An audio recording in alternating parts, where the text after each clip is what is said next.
ఒక విశ్వేశ్వరరెడ్డి 2 ఎంపీ టికెట్లు బీజేపీ కాంగ్రెస్ రెండింటిపైన కొండా కన్ను చేవెళ్ల కాంగ్రెస్ ఎంపీ టికెట్ పైన ఇప్పటికే ఖర్చు బీజేపీలో కొనసాగుతున్న కొండా విశ్వేశ్వరరెడ్డి చివరి నిమిషంలో కాంగ్రెస్ లోకి జంప్ అయ్యే ఛాన్స్ ఇప్పటికే రేవంత్ రెడ్డితో సంప్రదింపులు పూర్తి బీజేపీ నుంచి బలమైన అభ్యర్థి ఉండొద్దని చివరిదాకా అదే పార్టీలో ఉండాలని నిర్ణయం కొండా సన్నిహిత వర్గాల నుంచి లీక్ అయిన సమాచారం అబ్బా ఏమన్నా తెలివా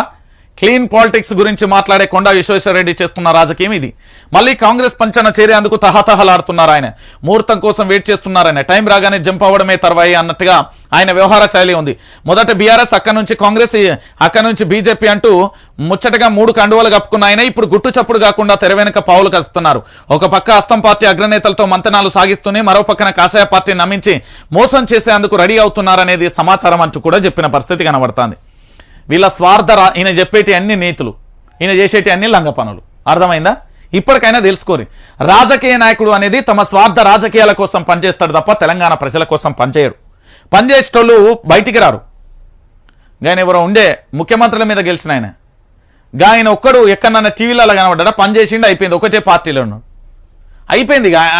ఎందుకు నేను ఈ విషయాన్ని చెప్తున్నా అంటే తెలంగాణ ప్రజలందరికీ తెలవాలి కాబట్టి చెప్తున్నా